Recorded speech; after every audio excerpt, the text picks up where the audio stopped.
Hello, and welcome back to episode 5 of the Curious Coach's Lemonade Stand. And today it's not just with myself, Dr. Gena. I have a special guest. Yes, y'all decided to change it up a bit. We can't just sip, squeeze, and savor alone all the time. It is a community spot. So, knowing as such, I have brought along my good friend Star here today to have a discussion about bikers and bias.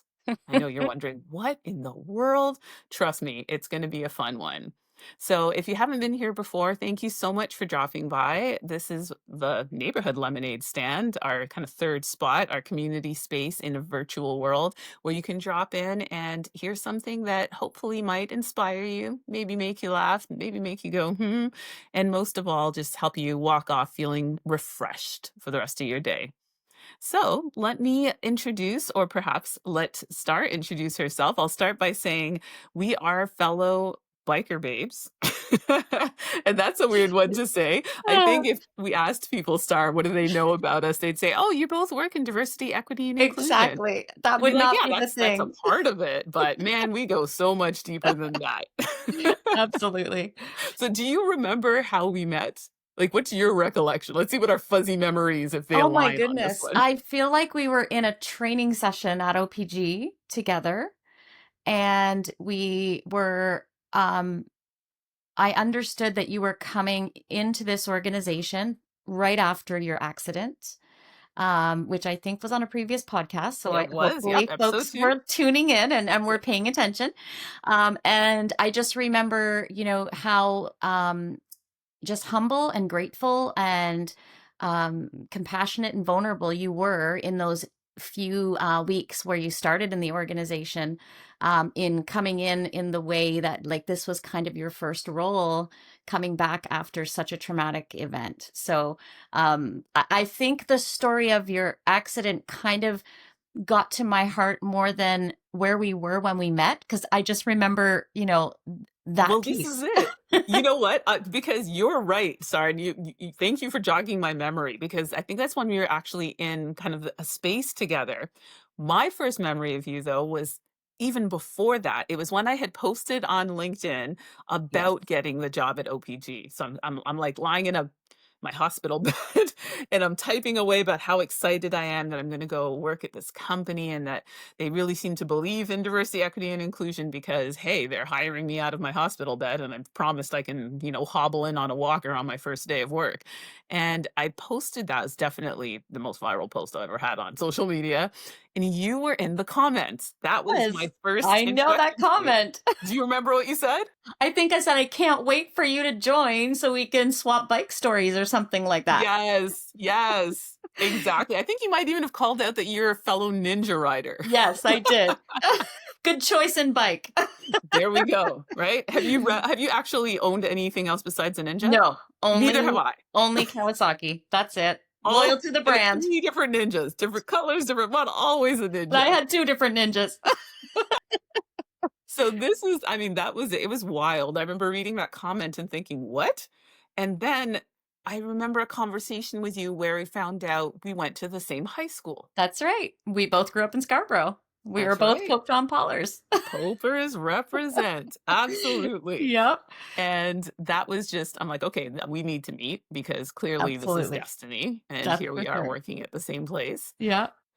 And so I think it would be really fun today to talk about how those two seemingly totally unconnected worlds overlap for us. So hence the title of today's episode, folks, the Hmm. bikers and the bias part. So now you know we're both bikers. And I think Star got her license just before me. It was Yep. 2007. Yep. 2007. I think I was 2008.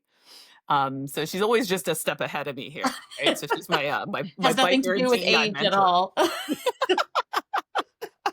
It's all about experience. We know how Okay. much that Okay. matters Sure. when you're in both biking and I'll take working it. with bias.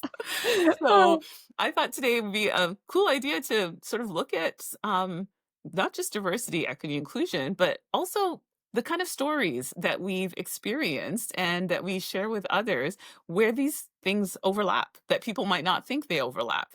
Biking and bias. Hmm.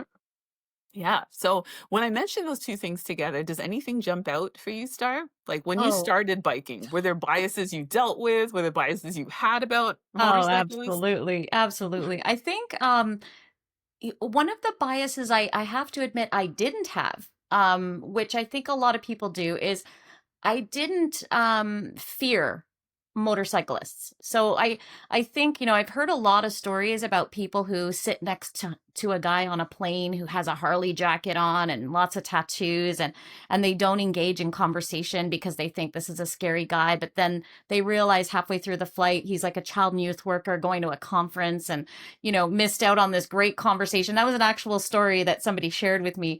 So I didn't necessarily have that bias because my dad rode a motorcycle and he had friends that had Harleys, and I knew people who had sports bikes.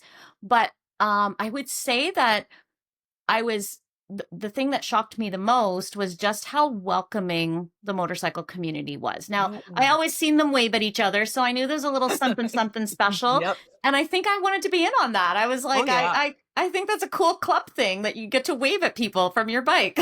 There's the B, the belonging. There's an Yes, ultimate in-group sense of belonging absolutely. when you get to do that biker wave, for sure. Absolutely. Yeah. There's something to be said for that first wave, I have to say. Yeah. Did you like, I giddily, like, yelled inside my own helmet. I remember just giggling, like, I'm in this cool club. I remember how much of a loser I felt because because I had been a little bit scared to take my hands off Yeah, yeah, handles. yeah, we all were at first, Where yeah. so I I'm took them driving on down. for the first couple because I'm That's like, right. I can't let go, I can't let go." So I'm like, okay, I have to because they're gonna think I'm a snob if I don't, and I don't want to like be perceived as a snob. So I'm driving down Highway 7, and I was probably doing about 80 kilometers, and I seen a bike coming, and I'm like, okay, this is it, this is it, this is it, and I kind of I went like this, and my hand caught the wind, and it probably looked like I was hi, and I was like, oh my god, you're such a loser. That was your first wave, and you screwed it up. So needless to say, after that, I learned a lesson, and I just took the hand up off of the handlebar, and that was Yep. my wave from now Just a on. lift, not an Yeah, actual wave. on an Yeah. actual wave. That's a really good lesson. Yeah, Until you're on a bike, you don't realize just how much the wind take things. My exactly. last and favorite helmet, I had one of those Mohawks. You Oh, seen those that you nice. can Yes. Velcro onto the Yep. center of your helmet? And, it was bright yellow, and, oh, it got so much attention. I Yeah, loved that, like, three-year-olds at intersections would be like, "Mommy, daddy, look." And for me, it wasn't just about that, although I loved especially the kids. yes. It was the safety feature of it. The Yeah, fact that that yellow mohawk could often be seen at night when people couldn't see the rest of that's me, or right. they saw it coming first when I'm, changing lanes quickly on the 401. Exactly. But I did realize I had a lot more drag on my head if I left it. Oh my goodness. Yeah. So I definitely would say, bias played a role in, and it continued to play a role, interestingly enough. I loved shocking people with that Yes. fun fact about me Yes. because, like yourself, work in a corporate environment, like wear glasses, always kind of looking with the blazer and the dress pants and, often training. So a lot of times at the front of the room and, Mhm. being very, appropriate and proper. Yeah, when I would sometimes drop something like related to a motorcycle or biking, I would just get the, what? Like, the collective, like, no, that's not possible. And Yes. that I love that. I actually really Oh, love that. same. I think the most common question I get asked, about the accident from everyone is, "Were you actually driving?" Oh, they thought you were on That's the the first back. question people always ask me. Oh my Always the gosh. first, and I'm like, "Yes, I was Yes. riding." And oftentimes I'll get 2 or 3 follow-ups, like, alone? Like, by Oh, yourself? Like, you were the only one on the bike? Like, yes, I comprehend the question. I was riding my motorcycle yeah. on my own. Yes. It's very Let me difficult for say people it to one more believe. time. For the people in the back. Yeah, exactly. Wow. Yeah, so there is a bias on that, and how do people kind of react or respond? Do you remember any particular resonant reactions to Absolutely. you sharing that you're a biker? It it's an immediate for other bikers, it's like an immediate rite of passage. It's like you're an immediate friend. They will do anything for you. If they came into the training session a hostage and didn't want to hear a thing about what you were saying, the minute you kind of drop that little nugget of information, they're up at the next break talking to you and they're advocating for you by the end of the session. Like I felt so embraced by the community, which I kind of didn't expect because the first group of bikers I met were all like 6 foot and taller black guys who were riding like the fastest motorcycles you could imagine, like Hayabusas and like 1400s. And I pulled into that parking lot on my 500 Oh, little yeah. Pet Oh, Pet yeah. Ninja. And I just remember thinking, oh my gosh, they're going to think like, who is this like person? Like how are we ever going to ride with her? And they're still my friends to this day. It was like an immediate that like you said about belonging, it was just it felt like this is a community where people just care about people. It doesn't matter who you are or what you do. If you ride, you're part of this community. So I really enjoyed that for sure. Ah, Yeah, it's and that's I love you for sharing that, Star, because I think that's is a big part of what prompted me to even host an episode like this, is thinking about, disabusing people of all of the notions of who a biker is and how a biker behaves. And also just really, I think, opening them up to an understanding that bikers really are fantastic at demonstrating belonging, the B in absolutely. DEIB. And I Yeah. don't know that that is something that's known or expected or possibly understood outside of the biker community. I agree. I agree 100%. And I think I may have had a little bias that first ride that I would just get left in the dust. But there was this commitment that when you go on a ride with people with this group of guys that I was with, we stick together regardless. Like the weakest link is who we pace ourselves against. And I wasn't prepared for that because I thought to myself immediately, well, I don't know if I'll keep up with them, but at least I met a few of them and we'll hop on the highway and we'll see where this goes. Um, because I guess, I had seen some people riding motorcycle on the highway, before I got my license, and they were just weaving in and out of traffic and they were gone and they were popping wheelies. So I was like, okay, this is going to be interesting. But they talked about the ride. Does everybody know how to ride in formation? They discussed like where we were going to go. The guy who was leading the ride put me second so that I was right beside him. And the other guys that were typically really fast were behind me. And I just remember thinking, like, they really rolled out the red carpet for me. Like, I feel so special. It was my first group ride and I was so nervous, but they really, completely made me feel like I was one of them. And they clarified things. Safety was so important to them. And I just remember thinking, this wasn't my first impression of what I thought was going to happen here. Ah, Yeah. Yeah, for and sure. such a beautiful way that they surprised you. Absolutely. Absolutely. Wow. Yeah. I have, I love hearing your story, Star, about riding in groups because that's something I really didn't do. Like Okay. after my first, after going through motorcycle lessons, which that in itself is really funny because as you were sharing at the beginning that, your dad rode, my dad rode, but it was back at home in Jamaica. And Right. so I'd never seen him or had any experience or interaction Right. with him as a motorcyclist here.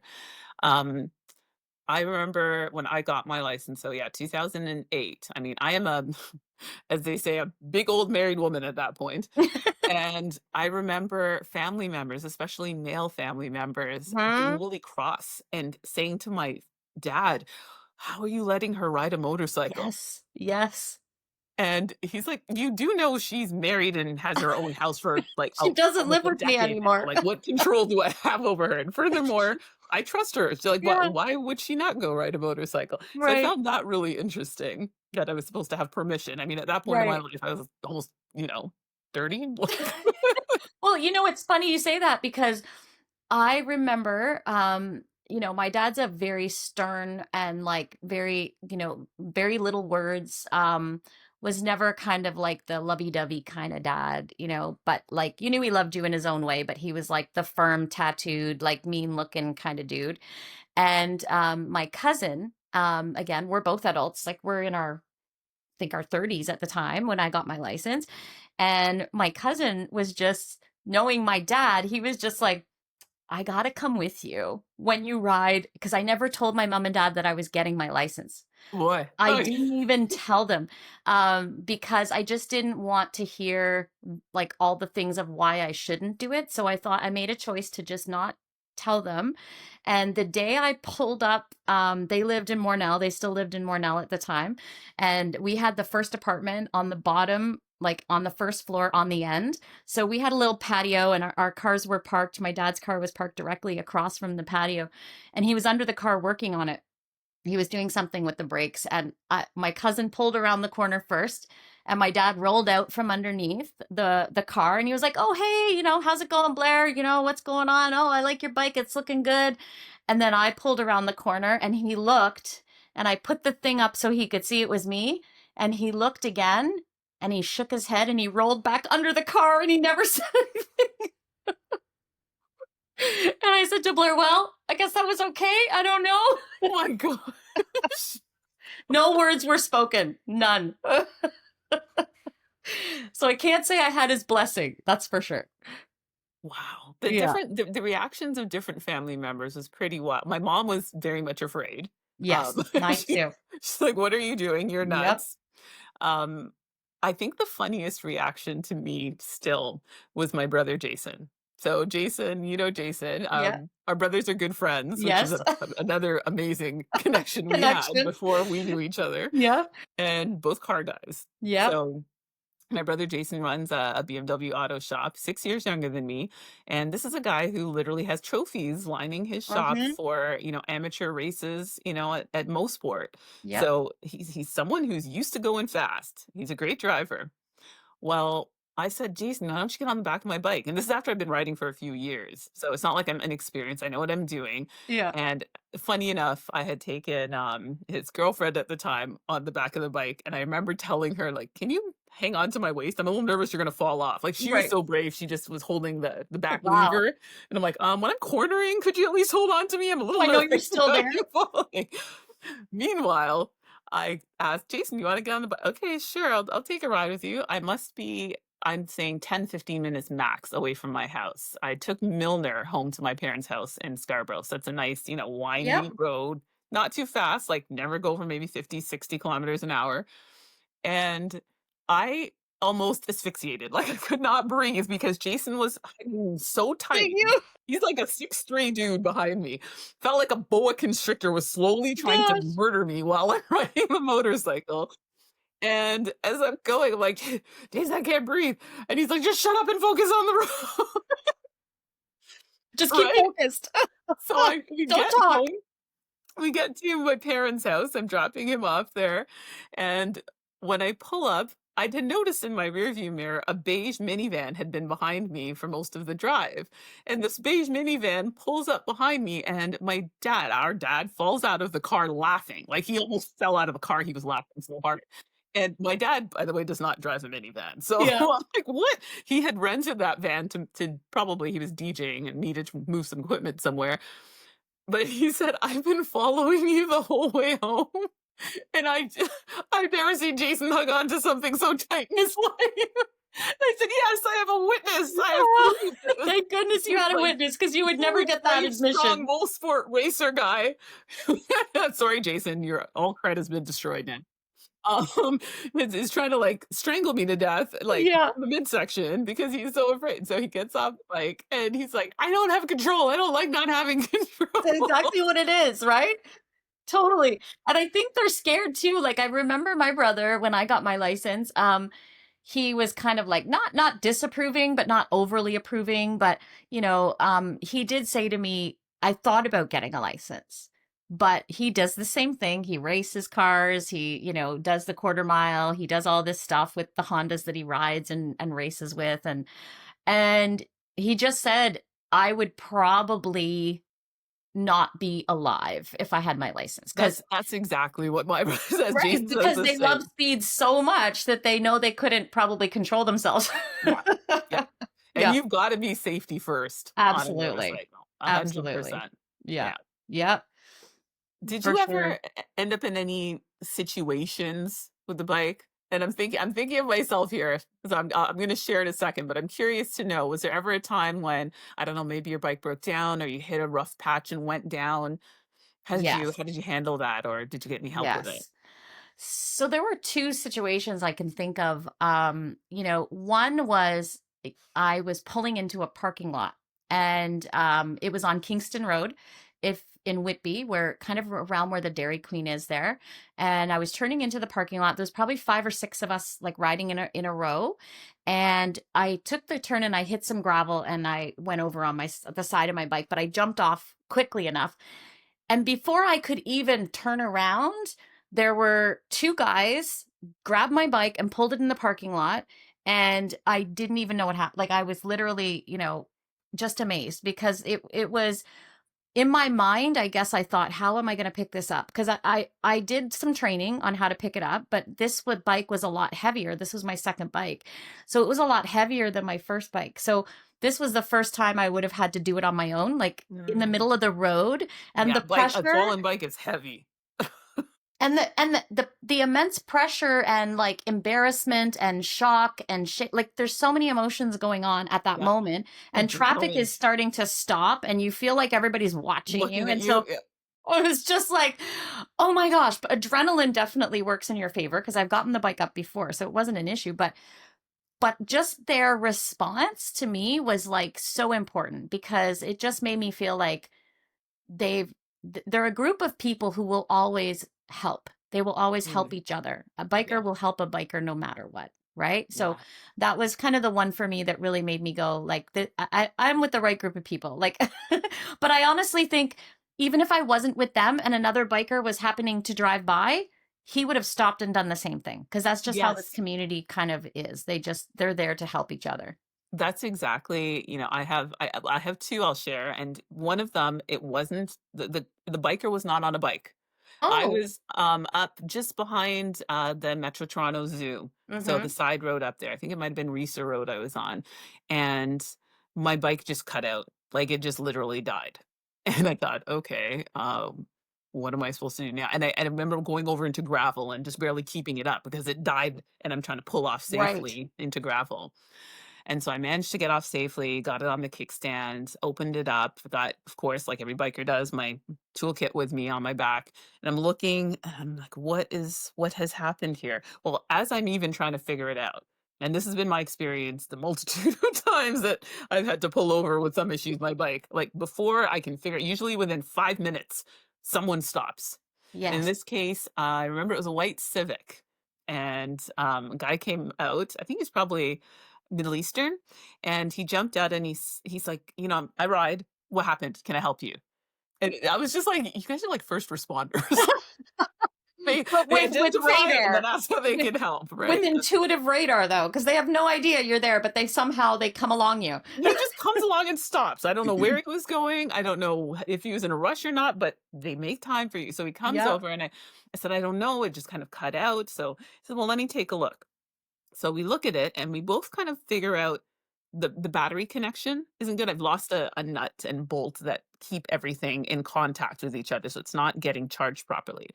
And so he says, "Okay, give me a second." Goes off to his car. And I'm thinking, oh, does he have like spare parts in his Yeah. car or something? He comes back with a cigarette box. And I'm confused.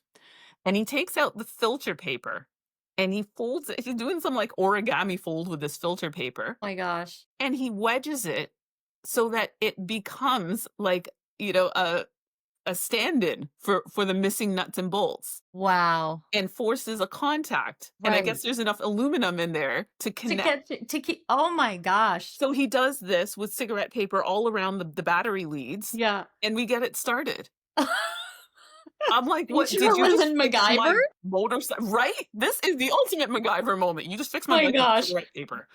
And so he says, "Do you have far to go?" I said, "No, I'm only like 5 minutes from home, luckily." And he said, okay, cool. Don't turn the bike off. Yeah. Just keep going. Like, try Yeah. to just not stop and just get home." Yeah. And I made it home. So that Amazing. was one, and then the other one, this is the one that exploded my bias. I was on my way home. Again, not a far ride. I was probably 10 minutes from my home. I was in Pickering, right? The bike died.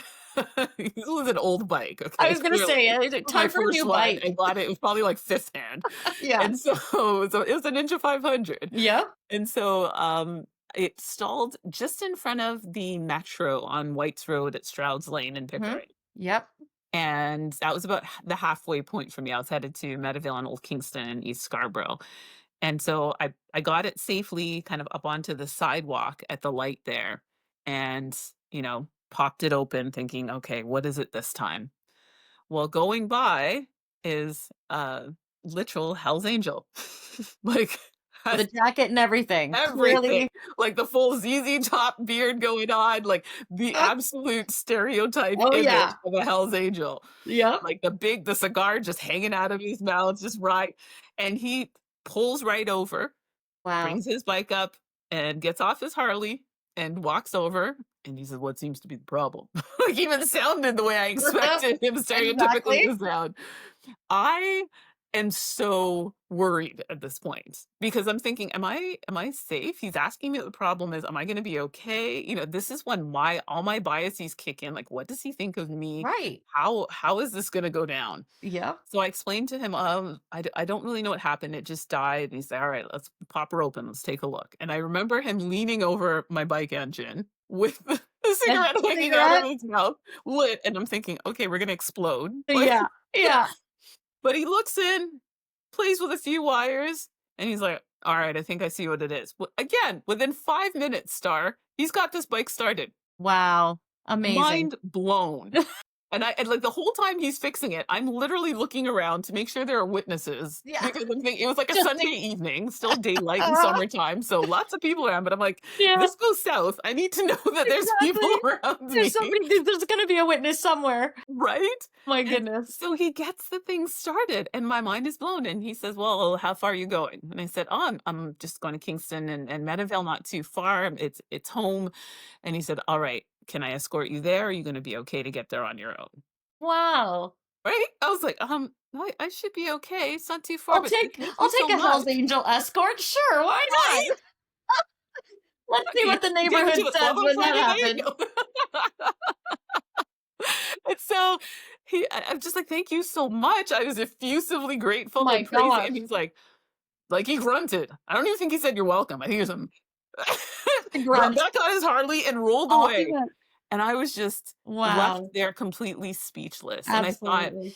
my bias has been exploded. It Yeah. has been shattered. Yeah. And I got home again laughing like a madwoman, as I often am inside my helmet, just thinking, I no one's gonna even believe that that just happened. Like, I wish I had that on tape. That was Yeah. unbelievable. But I think that's even like it's even more I think funny because I would have done the same thing. But like I'm not saying this as a judgment, but even though we're bikers and we know bikers help bikers, in that moment your bias is still so strong about like the physical attributes or like the symbolisms or the the that it overtakes almost kind of that understanding that I know bikers help bikers, so why am I not surprised he's pulling over? But it's just it just shows how strong our biases can be. Like, you can never put them away. Like, they will always be there. As much as the community is there for each other, certain things will still trigger you to be like, am I safe? Or Mhm. is this gonna be okay? Yeah. Yeah. Exactly. No, you Absolutely. call it out perfectly, and because that's really what the question is what's going to be stronger here, the Yep. belonging, and community of bikers Yes. or the stereotypes and my expectations of what he's going to think of me and what I'm worried about with him. Exactly. Exactly. Yeah. And I think it just speaks to how, like, in everything I've like learned through like motorcycles and just, the bike community and riding has been that like fear is your best teacher. Like, getting out of that comfort zone. Yes. I'd never ridden in my life. I'm deciding to ride at like 30 something years old. Um, you know, just getting out of that comfort zone. And I remember the first like month I had the bike, I'd only ride in my neighborhood. I was scared to death to go any further than my neighborhood. The second month I'd go out a little bit out of my neighborhood, but I still wouldn't leave Brooklyn because I lived at Brooklyn Whitby at the time. And it's just little by little, that comfort zone, that, that boundary, I guess you could say, it expanded and it grew a little bit more and it grew a little bit more. And the more people I met, the more safer I felt, the more welcomed I felt. And I think it just speaks to why, fear can paralyze you, but it can Yeah. also motivate you and move you in places that you kind of never thought you'd end up being. Right. Mm, So, yes, I yeah. love that. I love that alignment of the willingness to face your fear and be uncomfortable and Yeah. just work through it, and how many parallels that has when we talk about inclusion. Right. Yeah, Because it really does. when you say you didn't, you never rode a bike, I remember being in the lessons. Did you do the weekend course like Yep, most of at us Durham did? Yeah. College, yeah. Yeah, I did it with my husband. Yeah. I remember day 1, they went around the classroom and asked each person, "So, what brings you to motorcycle? What's your experience?" And you had a handful of people who needed to kind of recertify and license in Ontario because they Right. moved from somewhere else in the world where Mhm. they, biked for years, so very experienced riders. You had a few who said, "Oh, my spouse rides." It was usually the all the women and other women in the Yes. class. It was Yeah. that their spouse or partner rides. And when they came to me, I said, I just always wanted to ride." And they said, "Okay, have you ridden on the back of a bike?" Nope, "No." me neither. "Have you sat on a motorcycle?" Nope. "No." And they just gave me this look like, "Yeah, you're gonna Boy, we be in gotta watch special this one. class." They're like, "What are we supposed to do with you?" And they're like, "Well, what brings you to this?" And Star, you're gonna laugh so hard. I'm like, "I really like Lara Croft." Oh my gosh, you are the best because I'm gonna admit something for the first time that I've never admitted before, and this is even embarrassing to say out loud. I think at the time, and I may get the timing right, but there was a few videos. It might have been Rough Riders, or it might have been like the and I love R&B, hip hop, rap, all that kind of music. And I remember seeing in a video like all these guys on their bikes popping It had wheelies. to be an Eve video. Tell me it was Eve. I'm sure. I'm sure it was. I can't remember, but all I remember is that made me want to ride a bike. I wanted to be the person who shocked people and got Yeah. off and showed that I'm a woman and I just did a Mhm. wheelie down the highway, right? Like I don't know why, but I it was that kind of like feeling of wanting to shock people, I think that, and seeing that video, because I think I was so shocked to see like what they were doing and how they were together. I was like, yeah, that's what I want. That's what I want to do. Yeah. So I'm glad I'm not the only one that Well, kind of had a no, little feeling of like I want to be a superstar like them. I mean, it does feel like that. I Yeah. think for me, it was the rebelliousness of it, Mhm. if I'm Mhm. honest too. Yep. Just that because you think I'm not supposed to, I'm Yes. absolutely gonna get That's into this. exactly right. Totally and exactly right. And in fact, so much so that when I would ride, I would try to do everything I can with the exception of wearing pink because I did not and was not a fan of pink helmets or pink coats. Like I just was like, no, I'm not doing the pink thing. But I would want people to know I was a girl. I was a woman. So I remember I would always make sure that my The hair ponytail was out. was Yeah, out. same. Yep. Hair had to be blowing in the back. Yep. And I would get the triple looks, the double looks, the heads back and like the stopping at the light and the looking over. And then the, like, how many thumbs up I got from whether it be little girls or Little girls were grown my men. favorite. I Yes, lived for the little girls. I lived absolutely. for the little 5-year-old Yeah, girls that would say, "Mommy, that's a girl." Like, day made, week made. Like, totally. Totally made my day for sure. For sure. Yeah. Oh and my that goodness. again, when tie that back Yeah, to the concepts about diversity, equity, inclusion, it's showing that different kinds of people do different things, and we can all absolutely. belong That's in right. different ways, in places and in groups that we thought we shouldn't, or especially other people believe we Right. shouldn't. Exactly. You don't fit Oops. in the mold. And I think Yep. the other lesson I would say I consistently have embedded in my brain, and I know you will too, because they just said this over and over and over again through motorcycle class, was it's not about if you're gonna You'll go fall. down. It's It's when when you're gonna we're go gonna go down, down. right? Yep. And so that made me realize, like, practice doesn't make perfect. Like, practice, practice makes, you learn. Like, you continue to learn. And what I found even about my role in ED&I is I've had people often ask me, don't you feel overwhelmed? Like, there's so much to know, and like everything's changing all the time, and don't you get frustrated like that, all of these things coming up, and now you can't say this, and now you shouldn't say that. And I'm like, Or you make a actually, mistake. yes, you make a Yeah. mistake. Aren't you scared you're going to say the wrong thing? And I'm Yeah. like, you know what? I think you're never going to be perfect. Like, with ED&I work, there is no exact science to, the ways you respond to people in need, and depending on who they are, and their background or whatever, there's no perfect path. And I think, practice, you can be an ED&I expert for 10 years, 20 years, you still might say the wrong thing to the right person, and not Yes. and not, intentionally. So I think you can't go through life not practicing. You can't go through life not continuing to